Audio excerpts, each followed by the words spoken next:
मैदा नाही, बेकिंग सोडा नाही, तरीही ही गव्हाची पिठाची बिस्किट इतकी खुसखुशीत आणि स्वादिष्ट होतात की एकदा खाल्ली तर बाजारातली बिस्किटी विसरून जाल. अगदी कमी साहित्यात तयार होणारी ही बिस्किट रेसिपी शेवटपर्यंत नक्की पहा.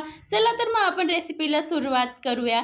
सर्वप्रथम मी इथं एक भांडं सेट करून घेते, ज्याच्याने आपल्याला सर्व साहित्य व्यवस्थित मोजून घ्यायचं आहे. मी इथे एक वाटी सेट करून घेतलेली आहे. आता एका काचेच्या बाउलमध्ये 1 वाटी साखर आणि अर्धी वाटी पाणी घ्यायचे. आता आपल्याला दोघं साहित्यांना व्यवस्थित चम्मचने मिक्स करून घ्यायचे. इथं 100% साखरमधून आपल्याला 20% साखर पाण्यामध्ये वितळून घ्यायची आहे. अगदी या पद्धतीने थोडं मिक्स करायचे. अगदी 1 ते 1.5 मिनिट लागतो. व्यवस्थित मिक्स झालं की आपल्याला हे साईडला ठेवून द्यायचे.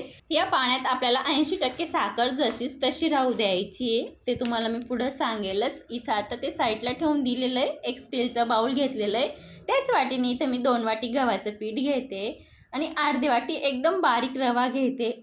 ही रेसिपीसाठी खास काळजीपूर्वक आपल्याला बारीक रव्याचाच वापर करायचा आहे. तुमच्याकडे जर जाड रवा असेल तुम्ही अगदी मिनिटभर मिक्सरला फिरवून घेतला तरी चालेल. त्याच वाटीने इथं मी पाव वाटी जे डेसिकेटेड कोकोनट आहे त्याचा वापर करते. याच्याने आपले बिस्किट खूप छान बनतात. मी चवीनुसार अर्धा चमचा नमक घेतले आणि 5 ते 6 वेलची बारीक कुटून पावडर करून घेतलेली आहे. ते पण याच्यात ॲड करून घ्यायचं आहे. तुम्हाला हवं तर तुम्ही याच्यात वेलची पावडर रेडीमेड देखील वापर करू शकतात. इथं मी जे साहित्य घेतले त्यानुसार इथं जवळपास ब्रेकफास्ट स्पूनने बघायला गेलं तर 6 टेबलस्पून इथं मी रूम टेम्परेचरचं तूप घेतलेलं आहे. आपल्याला जरही इथं गरम तुपाचा वापर वगैरे करायचा नाही आहे. आता आपल्याला सर्व साहित्य व्यवस्थित मिक्स करून घ्यायचं आहे. तूप, जे गव्हाचं पीठ, डेसिकेटेड कोकोनट जे वापरलेलं आहे ते सर्व व्यवस्थित एकजीव झालं पाहिजे इतपत आपल्याला व्यवस्थित मिक्स करून घ्यायचं आहे. बघू शकतात तुम्हाला पिठाचं टेक्स्चर समजतच असेल की हलके गोळे झालेले आहेत. इतपत मी व्यवस्थित मिक्स करून घेतलेलं आहे. जे आपण पाण्यामध्ये साखर मिक्स केलेली होती आता ते आपल्याला थोडं थोडं पाणी आणि साखर ॲड करून आपल्याला डो मळून घ्यायचा आहे. एकसोबत इथं जराही वापर वगैरे करायचा नाही. थोडं थोडंच ॲड करायचं आहे. थोडं साखर थोडं पाणी असं मिक्स करून आपल्याला डो मळायचा आहे. जे मी साहित्य दाखवलेलं आहे ते अर्धी वाटी पाणी आणि 1 वाटी साखरचं जे आपण पीठ वगैरे घेतलं आहे त्याला परफेक्ट आहे. पण जर तुमचं पीठ कोणत्या क्वांटिटीचं असेल, त्याला कमी जास्त पाणी लागत असेल तर याच्यापेक्षा तुम्हाला 2 ते 3 चमचा पाणी जास्त लागू शकतं. मी तुम्हाला ते पुढं दाखवेनच. या पाण्यात माझं अगदी आरामात डो मळला जाईल. बघू शकतात मी या पद्धतीने थोडं थोडं मिक्स करून आता व्यवस्थित डो मळून घेणार आहे. आपल्याला घट्टसरच डो मळायचा आहे. आणि जे मी साखरचं आणि पाण्याचं मिक्स केलेलं सिरप होतं ते मला इथं पूर्णपणे लागून गेलेलं आहे. जराही उरलेलं नाही आहे. वरून मला 1 चमचा पाणी वापर केलेला आहे. आता आपल्याला याला जराही रेस्ट वगैरे करायला ठेवायचं नाही. याच्यात आपण साखर जशीच तशी ठेवलेली आहे त्यासाठी जराही रेस्ट करायला ठेवायचं नाही.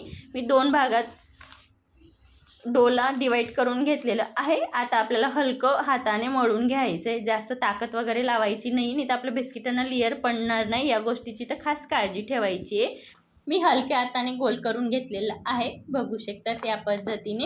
आणि मी खालून थोडं तुपाचा वापर करते. थोडं तूप लावून घ्यायचं आहे. अगदी पोळपाटला चिपकणार नाही यासाठी. तुम्हाला तेल लावायचं असेल तर तुम्ही तेल देखील लावू शकतात. या रेसिपीसाठी जास्त तुपाची जराही गरज वगैरे पडत नाही. आपण याच्यामध्ये मैदा वापरलेला नाही आहे, रवा वापरलेला आहे म्हणून हलके क्रॅक वगैरे पडतात. पण ते तुम्हाला मी पुढं दाखवेलच. आपल्याला कट करून घ्यायचे. आणि आपण बिस्किटांचं जे डो आहे ते आपण मीडियम मळलेलं आहे. जास्त कडक पण नाही, जास्त नरम पण नाही. तर लाटायला खूप इझी जातं. जास्त मेहनत वगैरे करायची गरज पडत नाही. मी अगदी मोठी पोळी लाटून घेतलेली आहे. आपण 1 वर 1 3 चपाती ठेवू एवढं जाड ठेवलेलं आहे.